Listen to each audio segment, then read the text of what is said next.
وَيَعْبُدُونَ مِن دُونِ اللَّهِ، اور یہ عبادت کرتے ہیں اللہ کے سوا ان ہستیوں کی، مَا لَا يَضُرُّهُمْ وَلَا يَنفَعُهُمْ، جو نہ انہیں کوئی نقصان دے سکتی ہیں نہ کوئی نفع۔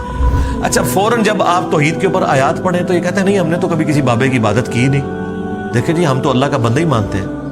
اگلا حصہ چھوڑ دیتے ہیں۔ اللہ تعالیٰ نفی صرف عبادت کے اعتبار سے نہیں کر رہا، بلکہ یہ بھی کر رہا ہے کہ یہ ہستیاں نہ کسی کو نقصان دے سکتی ہیں نہ نفع۔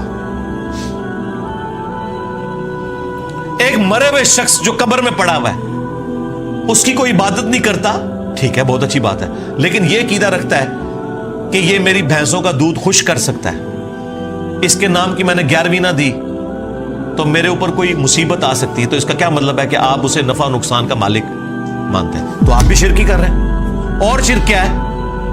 آدھی آیت لیتے ہو کہ ہم تو جی عبادت تو کوئی نہیں کرتے، اللہ نے تو عبادت کرنے والوں کی نفی کی ہے۔ سرکار ساتھ ذکر کیا ہے مَا لَا يَضُرُّهُمْ وَلَا يَنفَعُهُمْ، جو ہستیاں نہ انہیں نقصان دے سکتی ہیں نہ نفع دے سکتی ہیں۔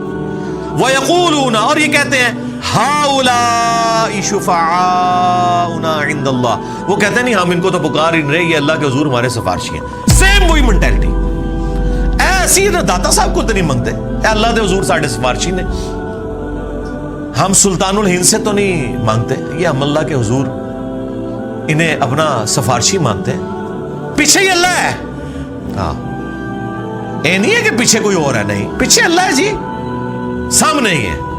سرکار پھر اس کا جواب اللہ تعالیٰ نے جس انداز میں دیا ہے نا، وہ ایسا انداز ہے کہ اگر ہم خود سے دیتے تو یہ کہتے ہیں کتنی گستاخانہ بات کر رہے ہو۔ اللہ تعالیٰ فرما رہا ہے قل اتنبئون اللہ بما لا يعلم فی السماوات ولا فی الارض، کیا تم اللہ کو وہ بات بتا رہے ہو کہ جو اللہ کے علم میں بھی نہیں ہے، نہ آسمانوں میں اور نہ زمین کے اندر۔ ہائے ہائے ہائے ہائے، اللہ کے علم میں تو کوئی بات ایسی ہے ہی نہیں کہ نہ ہو۔ اللہ تعالیٰ دیکھیں غصے کا اظہار، اللہ کہہ رہا ہے کہ منو پہ دس دیو کہ اس سفارشی نے میرے حضور میں مقرر کیتے، منو تو کوئی نہیں پتا کہ میں کوئی بندہ مقرر کیتا ہوا ہے۔ ہائے ہائے ہائے، اللہ کو تو پتہ ہی نہیں ہے کہ کوئی داتا صاحب بھی ہیں۔ اللہ کہہ رہا ہے میرے علم میں تو کوئی نہیں کہ میں نے کسی کو داتا بنایا ہو کہ میرے بہاف کے اوپر وہ سفارشی ہوگا۔ سبحانہ وتعالی عما یشرکون، پاک ہے وہ ہستی، بہت بلند ہے ہر اس شرک سے جو لوگ اس کی طرف منسوب کرتے ہیں۔ اور مشرکوں اللہ کو کوئی فرق نہیں پڑتا، یہ جو تم نے غلیظ عقیدے وابستہ کر دیے اور ہستیوں کے ساتھ، اللہ کو اس سے کوئی فرق نہیں پڑتا۔ والعیاذ باللہ تعالی۔ دیکھیں جی اللہ تعالیٰ تو اپنے عقائد اور نظریات کے اعتبار سے بالکل سچی اور کھری توحید قرآن میں بیان کر رہا ہے، کسی کو بری لگے کسی کو اچھی لگے۔ اللہ تعالیٰ نے یہ بھی پرواہ نہیں کی کہ لوگ کیا بات کریں گے، کس لیول پہ اتر کے اللہ تعالیٰ بتا رہے ہیں۔ آپ دیکھیں اس سے بہتر اور کیا انداز، سمپل اور بہتر اور بالکل کھلا ڈلا۔ اللہ تعالیٰ فرما رہا ہے اے نبی ان سے فرماؤ اتنبئون اللہ بما لا يعلم فی السماوات ولا فی الارض، کیا تم اللہ کو بتا رہے ہو وہ چیز جو اللہ کے علم میں تو زمین و آسمانوں کے اندر ہے ہی نہیں ہے، کہ کوئی اللہ نے اپنا کوئی سفارشی مقرر کیا ہوا ہے کہ جو نفع نقصان کا مالک ہے۔ جب ہم نئے نئے ریورٹ ہوئے نا، 2008-9 کی بات ہے، تو میں ایک اور سائٹ پہ اپنے بھائیوں کے ساتھ گیا، تو وہاں ایک دعوت اسلامی کے بھائی تھے، تو وہ نماز پڑھاتے تھے، ہم ان کے پیچھے نماز پڑھتے تھے رفع الیدین کے ساتھ۔ وہ بڑے حیران ہوئے کہ یار یہ کون سے لوگ ہیں کہ جو ہمارے پیچھے نماز پڑھتے ہیں، کیونکہ ہمیں تو یہ لوگ مشرک اور کافر سمجھتے ہیں۔ اب انہیں پتہ ہی نہیں تھا کہ یہ مخلوق کون سی ہے۔ تو خیر ہم نے ان سے گپ شپ شروع کی، کچھ عرصے بعد انہوں نے کہا جی آپ ہمارے گھر آئیں، چائے پلائیں آپ کو، اور وہ یہ چاہ رہے تھے کہ ہم دعوت رکھیں، اور ہم چاہ رہے تھے ہم ان کے سامنے دعوت رکھیں۔ ہم ان کے گھر چلے گئے جی، انہوں نے وہاں سے جال حق نکالی۔ اب جال حق تو میں اس وقت پڑھتا تھا جب میری داڑھی بھی نہیں نکلی ہوئی تھی، 94 کے اندر FSE میں، اس میں جتنی چکر بازیاں دی گئی ہیں غیر اللہ سے پکارنے کے لیے، مدد مانگنے کے لیے، وہ ساری تو ہمارے علم میں تھی۔ تو وہ کہنے لگا آپ کو ہم پہ اعتراض کیا ہے؟ تو میں نے ان کو یہی آیات پیش کی کہ بھائی آپ کا جو عقیدہ ہے نا مرے ہوئے لوگوں کے بارے میں، ظاہری اس باب میں تو آپ کافر سے بھی مدد لیں، وَتَعَاوَنُوا عَلَى الْبِرِّ وَالتَّقْوَى وَلَا تَعَاوَنُوا عَلَى الْإِثْمِ وَالْعُدْوَانِ، نیکی پرہیزگاری کے کاموں میں ایک دوسرے کی مدد کرو، برائی میں الگ رہو۔ لیکن جو دعا ہے یہ صرف اللہ کے ساتھ خاص ہے، ایاک نعبد و ایاک نستعین، عبادت اللہ کی ہوگی، مدد اس سے مانگی جائے گی دعا والی۔ اَمَّن یُجِیبُ الْمُضْطَرَّ اِذَا دَعَاهُ، بھلا بتاؤ تو کون ہے جو تکلیف میں گھرے ہوئے شخص کی فریاد کو سنتا ہے، وَيَكْشِفُ السُّوءَ، اور اس سے اس کی برائی کو دور کر دیتا ہے، وَيَجْعَلُكُمْ خُلَفَاءَ الْأَرْضِ، اور تمہیں زمین پر اگلوں کا خلیفہ کرتا ہے۔ أَإِلَٰهٌ مَّعَ اللَّهِ، کیا اللہ کے ساتھ کوئی اور معبود بھی ہے جس کی یہ کوالٹیز ہوں؟ قَلِيلًا مَّا تَذَكَّرُونَ، بہت کم ہی تم نصیحت حاصل کرتے ہو۔ تو میں نے کہا اس میں واضح لکھا ہوا ہے کہ جو اللہ کے سوا کوئی بھی ہستی، کوئی پیغمبر، جن، فرشتہ، کوئی بزرگ بابا جسے آپ یہ سمجھتے ہیں کہ وہ دعا قبول کرتا ہے، گویا آپ نے اسے معبود مان لیا۔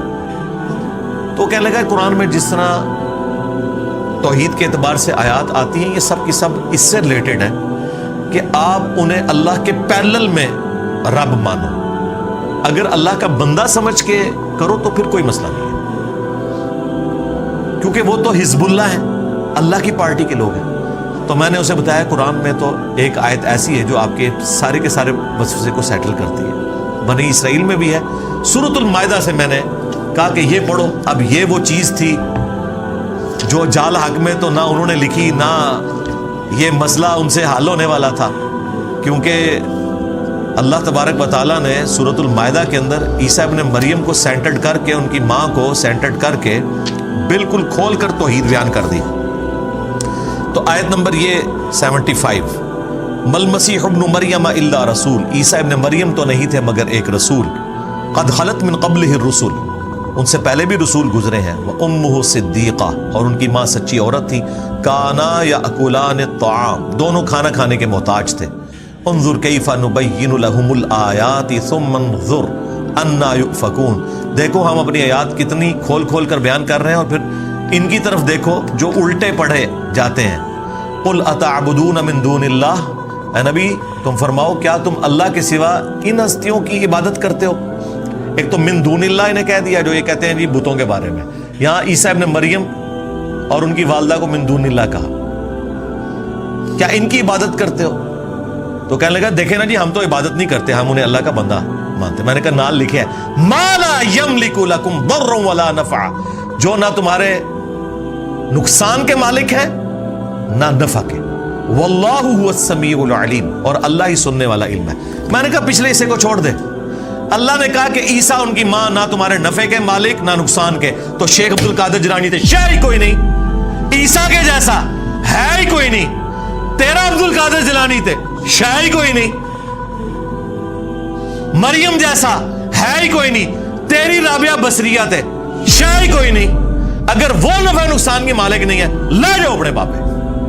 سبحانک اللہم و بحمدک، اشہد ان لا الہ الا انت، استغفرک و اتوب الیک، وما علینا الا البلاغ المبین۔